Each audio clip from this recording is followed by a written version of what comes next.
Hey there. Today I want to talk a little bit about imposter syndrome.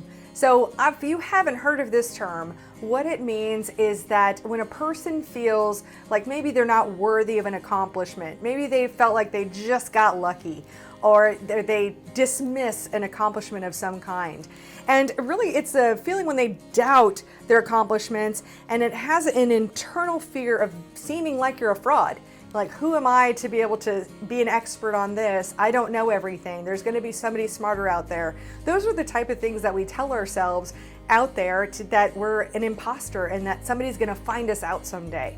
And it's amazing that it's felt by so many people, whether you're an entrepreneur or maybe you've been promoted in a job and you're like, oh my gosh, I mean, someday they're going to find me out. And this syndrome, it really affects people who are perfectionists.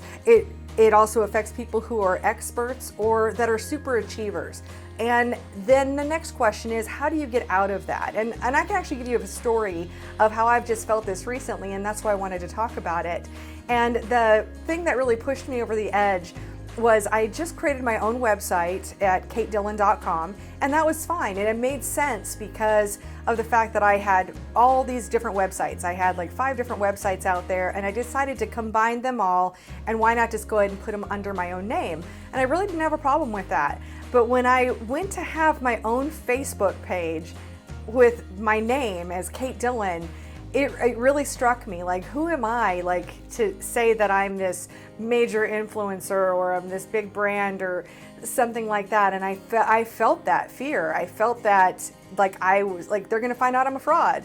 But the truth is, I just work hard every day. So how I was able to get over that was I looked at the landscape of what I was doing, like on Facebook, and I'd reached that 5,000 friends mark. I have like 1,100 followers. I'm not saying that as a brag. What I'm saying is that, you know, if I've reached that point, how much farther do I need to go before it's time for me to make a page for myself rather than just having a personal profile? And that's a big thing that I see. I see it with race car drivers. I see it with other business people, that there's this pinnacle of success that they haven't defined. You know, it's this idea of not being worthy of having your own website until you've achieved this mythical thing that you know, it's how many races do you need to win before you should have a website? I'm going to tell you, zero actually. You know, roll out of the gate. Anybody can have a website for sure. And that's a really way that I've seen it manifested a lot of times, is when people struggle with whether they should have a personal website.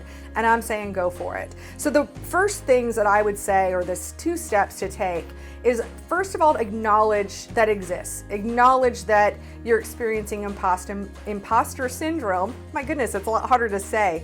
And so that way you want to identify where that resistance is coming from. Once you've identified that, then the next thing is to really take yourself out of it. And this is where I really see it happening. So I never felt like an imposter working for my business, but as soon as I put my name on stuff, then it was a big deal. So take yourself out of the equation, look at it objectively, and ask yourself, are you going to provide value for others?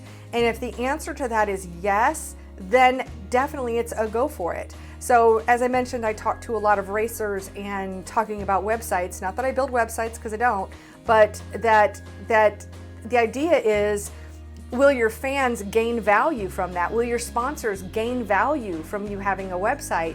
Both of those answers are yes. And in the end, of course, you'll get value from that as well. So if you can take yourself out of the equation and not be so just so self-conscious about it, think about adding value to others. It will help you take that next step. And really that next step is take whatever action that is. Own your accomplishments and just continue to get better. So hope that helps you out with imposter syndrome. And if you've suffered from it, go ahead and leave me a comment wherever you're watching this video, and leave me a comment. And, you know, let's just encourage each other to continue to do better and to achieve more. See you in another video.